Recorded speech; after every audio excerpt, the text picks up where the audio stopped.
21 de junio de 1942, las 3:45 horas. Desierto libio, a las afueras de Tobruk.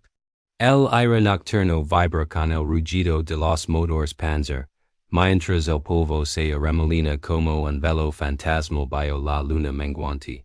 Puedes casi sentir el calor residual del sol diurno cuando la arena bajo tus botas. El olor a metal caliente y humo de diesel invadiendo tus pulmones. El Feldmarschall Erwin Rommel, el Zorro del Desierto, se inclina sobre el mapa en su vehículo de mando, sus ojos azules fijos en las posiciones enemigas, iluminados por la tenue luz de una linterna. Avancen, ordena con voz firme, y las divisiones acorazadas del Afrika Korps se lanzan hacia adelante, rompiendo el silencio con el estruendo de los cañones.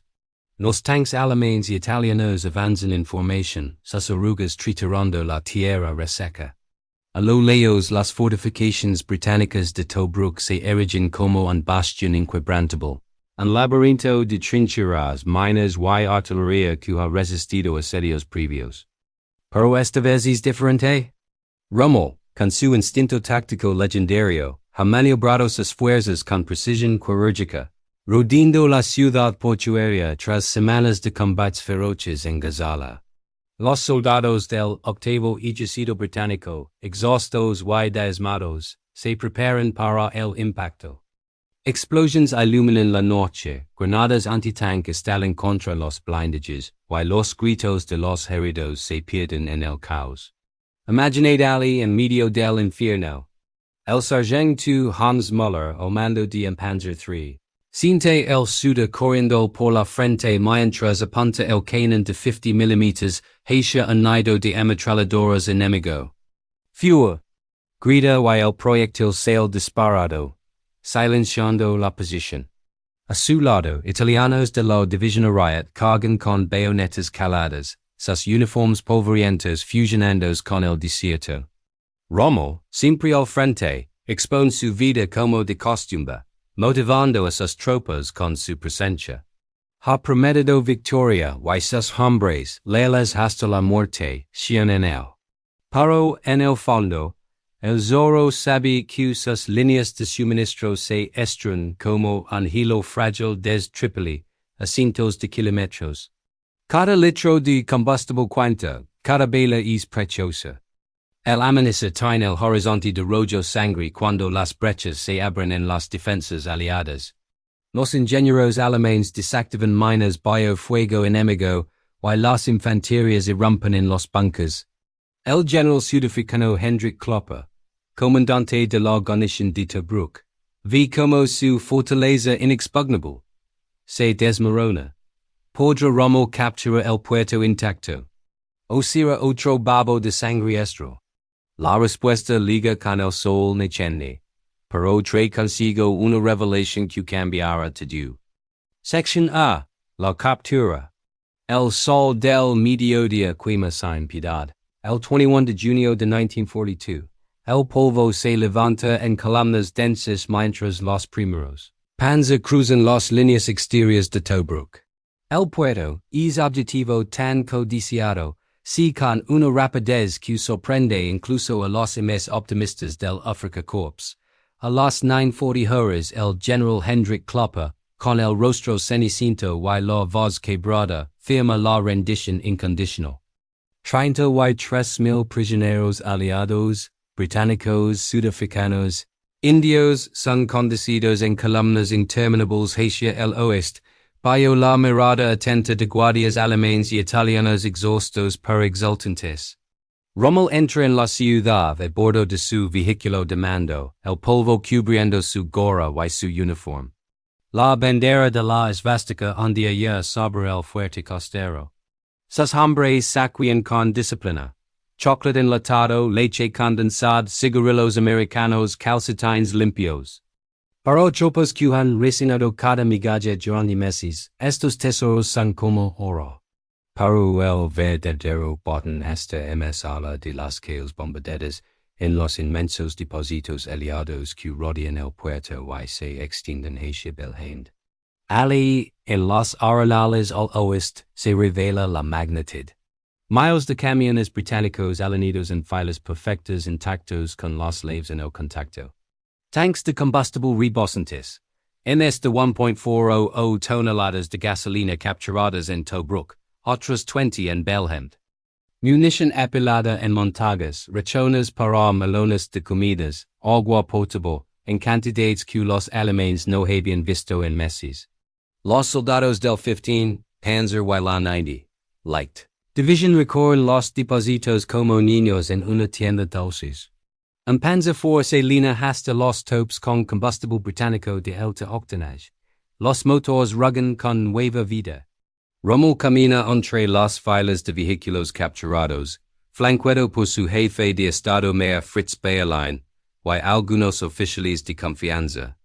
El Zorro del Desierto, siempre impecable incluso en el caos, se detiene frente a un mar de camiones Ford y Bedford, toca el capo de uno, siente el metal en caliente por el sol. ¿Cuántos?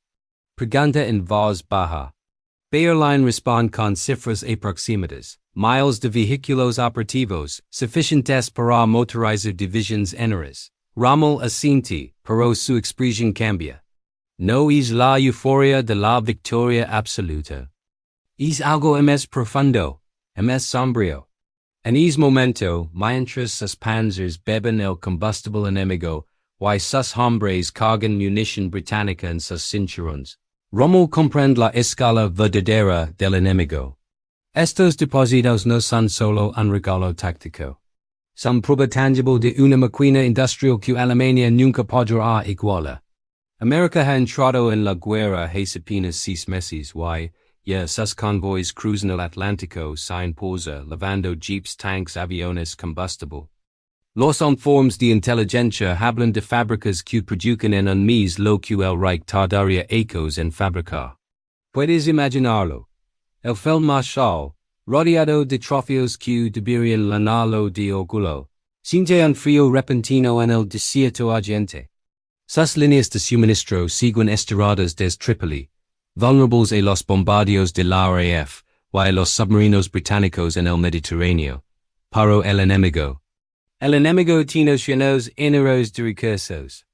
Rommel se vuelve hacia Bayerlein y mura algo que sus ayudantes recordarán después, palabras que destilan resignación. Esta abundancia no es solo de los británicos. Es americana. Y América produce sin fin. El triunfo de Tobruk, el mayor botín de la guerra en el desierto, se convierte en espejo cruel. Cada camión capturado, cada bidón de gasolina, le recuerda que el Afrika Korps vive deprestado. La victoria sabía ceniza. Porque mientras sus hombres celebran, Rommel ve el horizonte, no el suez, sino el inevitable agotamiento.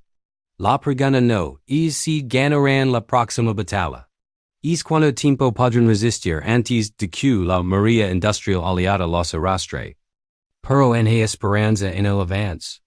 Rommel ordena seguir hacia el Alamein. El botín debut ahora, antes de que se tarde. ¿Podrá esta inyección de recursos cambiar el destino? ¿O solo retrasará lo inevitable? El calor del mediodía de junio de 1942 aplasta el desierto como una mano invisible. Rommel con el culo de la guerrera abierto y el polvo adherido a la piel, camina lentamente entre los depósitos capturados. A su alrededor, sus soldados descargan camiones británicos con una eficiencia febril. Calles de raciones, bidones de gasolina, munición de 75 mm que encalla. Perfectamente en los canones de los Panzer IV, el haya hula acid quemado y a victoria efímera. Pero el Feldmarschall no comparte la alegría latis. Sus pasos son pesados, su mirada se pierde en el horizonte, donde el sol distorsiona la arena en ondas temblorosas. Bayerlein se acerca, con un mapa enrolado bajo el brazo y una sonrisa contenida. Herr Feldmarschall, con esto podemos avanzar hasta el Cairo. Los hombres están motivados como nunca. Rommel se detiene frente a una pila de bidones americanos, marcados con aguilas estilizadas y estrellas blancas. Toca uno con la punta de la bota, como si midiera su peso real. Motivado si por cuánto tiempo, Fritz? La voz es baja, casi un susurro que se pierde en el viento caliente. En ese instante, el Zorro del Desierto siente el peso de la verdad aplastante. Estos suministros no son solo un botón de guerra. Son el testimonio vivo de un continente entero volcado en la producción. América, despotada por Pearl Harbor, ha convertido sus fábricas en arsenales inagatables. Ford, General Motors, Chrysler, líneas de montaje que escupen jeeps, tanks, Sherman, aviones B-24 e ritmos que el Reich estrangulado por bombardeos y escasez de materias primas no puede sonar. Rommel lo sabe porque los informes de inteligencia lo han advertido durante meses. Para ver los aquí tangibles en montañas de metal y combustible lo golpea como una granada. Se vuelve hacia sus ayudantes más cercanos, Berlín, el capitán Oldinger, el teniente Berndt y habló con una calma que oculta la tormenta interior. Miren esto. Miles de vehículos, combustible suficiente para semanas de combate intenso, y sin embargo, todo. Esto es solo una gota para ellos. Es una pausa, el viento levanta polvo alrededor de sus botas. Los americanos producen sin parar. Fábricas que trabajan día y noche, barcos que cruzan el Atlántico protegidos por convoys interminables. Nosotros luchamos con lo que robamos, con lo que capturamos. Ellos fabrican, y fabricaron mucho más. Los oficiales se miran entre sí. Nadie responde inmediato.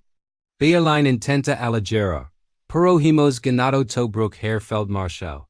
El puerto nos da una base salida. Rommel sacude la cabeza lentamente. Una base. Shh.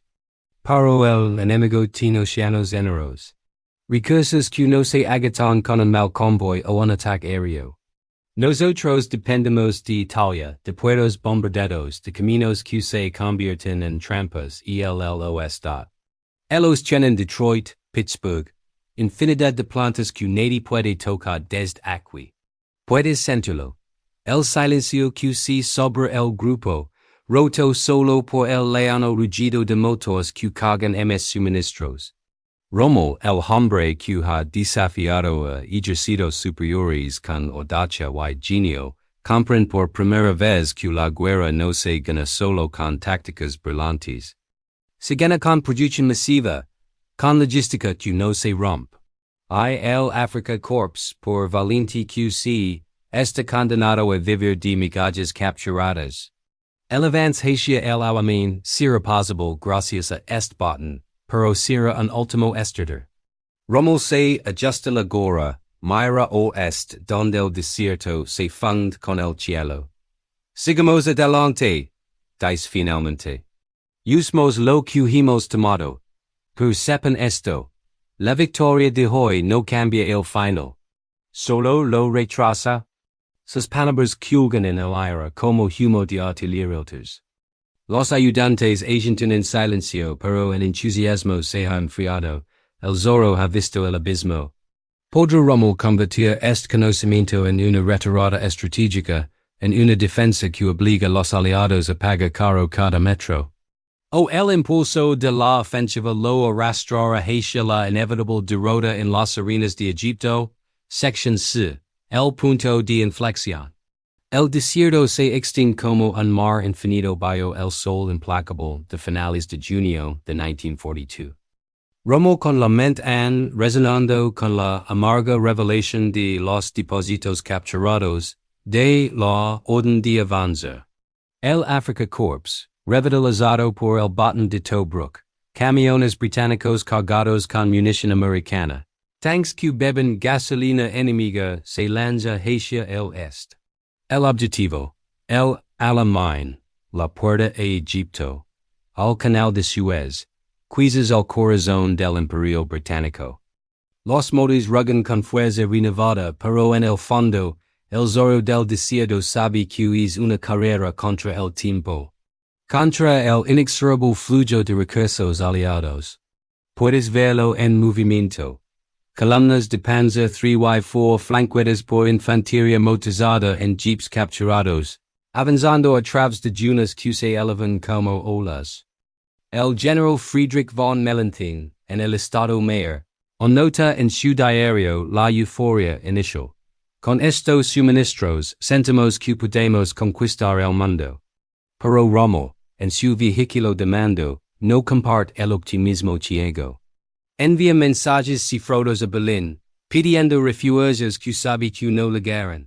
Hitler, embriagado por la victoria en Tobruk, lo asciende feldmarschall en el acto, un bastion de mariscal que liga por aire. Rommel lo acepta con ironía, mejor un bastion que tropas frescas. A medida que las divisiones cruzan la frontera egipcia, el peso de la realización se hace más pesado. Cada kilómetro ganado estira más las líneas de suministro alemanas, vulnerables a los ataques de la Fuerza Aérea del Desierto. Los Stuka y Messerschmitt luchan por mantener la superioridad aérea. Pero los Spitfire y Hurricane británicos, refusados por indios americanos, contraatacan con ferocidad. Rommel confía a Berndt durante una pausa en Mersa Matruh. Hemos capturado su abundancia, pero es como beber de un pozo que se relena solo para ellos. Nuestra sed nunca se saciará. Las palabras del Zorro resuenan en la tienda de campaña, iluminada por lámparas de queroseno capturado. El 1 de julio, la primera batalla de el Alamein estalla. Los tanques alemanes chocan contra las posiciones fortificadas del general Claude Auchinleck. Explosions sacuden la tierra. El humo negro de vehículos incendiados tiene el cielo.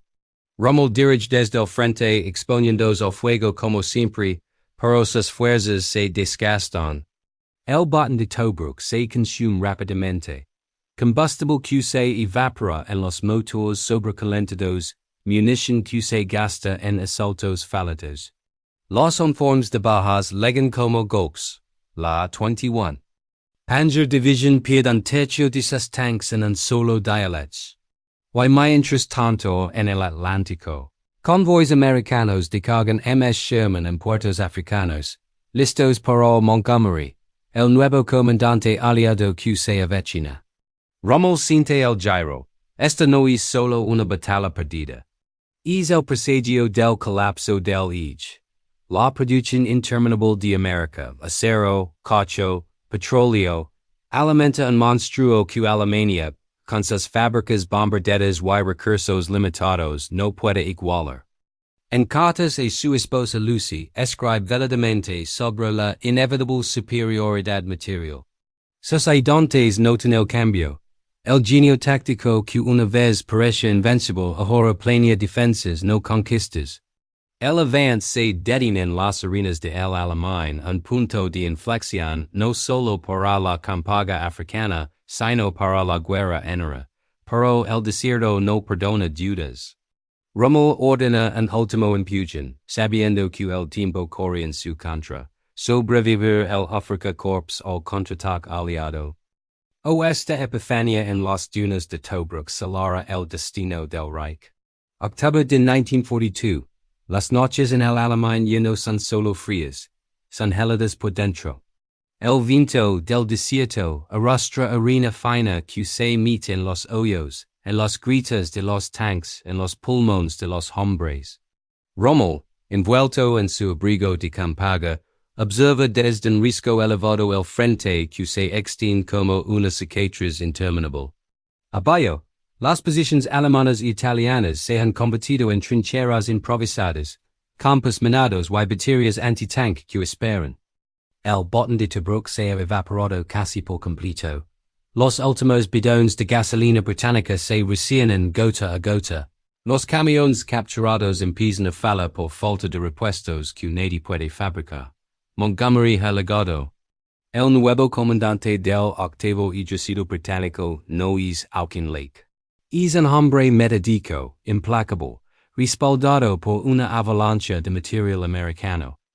Los Sherman rugan en el horizonte. Sus siluetas cuadradas y sus torretas giratorias aparecen como fantasmas en la bruma matutina. Rommel los ve ligar en oleadas, cientos luego miles. Cada convoy que desembarca en Suez tres. Emis tanques, emis aviones, emis artillería que nunca se agota. El Zorro del Desierto, que una vez hizo temblar e ejércitos enteros con menos de la mitad de fuerzas. Ahora calcula en silencio. Por cada panzer que pierde, el enemigo puede reemplazarlo 10 veces antes de que el próximo barco alemán llegue al Mediterráneo. Si es que liga. En la tienda de mando, vio luz temblorosa de una lámpara. Rommel reúne sus comandantes de división. Von Thoma, Crowell, von Bismarck. Sus rostros están demacrados, los ojos hundidos por el agotamiento y la malaria que devora al Afrika Korps. Caballeros, comienza con voz serena pero cargada de gravedad. Lo que vimos en Tobruk no era solo un regalo, era una sentencia. Es una pausa. Nadie se atreve a interrumpir. Los americanos no luchan con valor, luchan con cantidad. Y esa cantidad es infinita comparada con la nuestra. Hemos vivido de lo que les robamos. Ahora ellos nos devuelven el golpe con lo que produzcan cada hora. Puedes sentir la atmósfera. El silencio espeso roto solo por el lejano retumbar de la artillería aliada que empieza a preparar terreno. Rommel despliega un mapa manchado de sudor y arena. Sus dedos recorren la línea de Alamein hacia el oeste. No podemos ganar una guerra de desgaste. No aquí, no con esto. Señala los símbolos que representan sus divisiones, líneas delgadas agujeradas por las bajas. Cada ataque que lanzamos será el último que podamos permitirnos. Y ellos simplemente seguirán llegando. La segunda batalla de el Alamein estalla el 23 de octubre. El cielo se ilumina con miles de proyectiles. Los cañones británicos y americanos martillan sin descanso. Los panzers alemanes responden con furia desesperada, pero cada uno que sí no es reemplazado. Rommel, enfermo de nuevo, dirige desde una ambulancia convertida en puesto de mando. Sus órdenes son precisas, brillantes pero carecen de reservas. Los italianos se rompen primero. Luego, las divisiones alemanas, una tras otra. El 4 de noviembre, la orden liga, retirada. No es una maniobra táctica, es el comienzo del fin en África. Mientras las columnas del Ej retroceden hacia Libia, Rommel mira por la ventanilla polvorienta de su kubelwagen. El desierto que una vez fue su reino ahora parece burlarse de él. En una carta a Lucy, escrita a mano en la penumbra, confiesa lo que nunca dio en voz alta delante de sus hombres. He visto el futuro y no es nuestro. La epifanía de Tobruk, aquel momento de claridad entre montañas de suministros capturados, se ha convertido en certeza dolorosa. Alemania no puede ganar. No contra una alianza que fabrica el mañana mientras el Reich lucha con ella. El Afrika Korps se repliega, dando hechos vehículos quemados. Tumbas improvisadas y el eco de una guerra que ya no depende del genio de un solo hombre, sino de la capacidad industrial de continentes enteros. Quedará algo del Zorro del Desierto después de esta retirada. O la arena de el Alamein sepultará para siempre sus últimas ilusiones. Noviembre de 1942. La retirada del Afrika Korps se convierte en un éxodo lento y doloroso. Columnas de vehículos maltrechos serpentean hacia el oeste por la vía Balbia. La carretera costera que una vez fue arteria de conquistas y ahora es camino de supervivencia. Camiones capturados en Tobruk, ahora medio vacíos, transportan heridos envueltos en mantas ensangrentadas. Los panzer que enrutan lo hacen con orugas desgastadas, motos que usan por falta de aceite decente. Detrás el desierto se traga los restos, cañones abandonados, tanques incendiados, calles columnas de humo negro señalan el paso de Montgomery como dedos acusadores. Rommel, enfermo de nuevo, la presión arterial baja. El hígado resentido por meses de estrés y malaria, vaya en su kubelwagen blindado. Mira por la ventanilla polvorienta el paisage que se desvanece. Musa Matru, Sidi Barani, Hafaya paz, lugares que conquisto con audacia ahora los abandona con resignación. Sus soldados los que cuidan, marchan con la cabeza gacha. Los italianos cantan canciones tristes en voz baja, los alemanes guardan silencio. Nadie habla de victoria. Nadie menciona el botín de Tobruk. Es momento de abundancia efímera se ha convertido en recuerdo amargo, en prueba de que incluso los mayores triunfos no bastan cuando el enemigo fabrica el mañana. En una parada nocturna cerca de Ajdabiya, Rommel se reúne con Kesselring, el comandante en jefe del Mediterráneo. El mariscal italiano liga en avión, con su uniforme impeccable, contrastando con el polvo y la fatiga del Afrika Korps, hablan bajo una lona improvisada, iluminados por faros. Kesselring insiste, debemos defender Tripoli, mantener Túnez. Rommel lo mira fijamente, los ojos hundidos pero han penetrantes. Defender con che, Albert, con promesas de Berlín. Con divisions que legan en cuentagotas mientras los americanos desembarcan divisions enteras en Argelia. Es una pausa. El viento frío del desierto silba entre las lonas. En Tobruk vi la verdad. No fue una victoria. Fue una advertencia. Ellos produjen sin parar. Nosotros solo rechazamos lo inevitable. Kesselring intenta argumentar logística refuerzos, el nuevo frente en Túnez. Rommel sacude la cabeza. Túnez será otro el Alamein. Otro lugar don moriremos con estilo, pero moriremos. Sus palabras can como piedras en el silencio. Kesselring se marca sin convencerlo. Rommel se queda solo, mirando las estrellas. Piensa en su hijo Manfred en Lucy en la casa en Herlingen. Piensa en el rey que creo invencible y que ahora se desangra en dos frentes, la retirada con timboletas. En diciembre, el Afrika Korps cruza la frontera libia hacia Tanques. Rommel ya no está al mando directo. Hitler lo releva temporalmente por enfermedad. Pero el Zorro no se engana, sabe que su ejército organiza. Los aliados convergen desde el este y desde el oeste. Montgomery desde Egipto, Eisenhower desde Marruecos y Argelia. El cerco se cierra. En mayo de 1943, Túnez. 150,000 soldados del Ej se rinden. El desierto africano, que Rommel dominó durante dos ecos, ya no pertenece al Ej. Ecos después, en sus memorias póstumas, Rommel escribiría con crudeza. El momento en que comprendí que la guerra estaba perdida no fue en Alamein ni en Túnez. Fue en Tobruk, entre montañas de suministros que no eran nuestros, que nunca podrían ser nuestros. Allí vi que no luchábamos contra hombres, sino contra una fábrica interminable.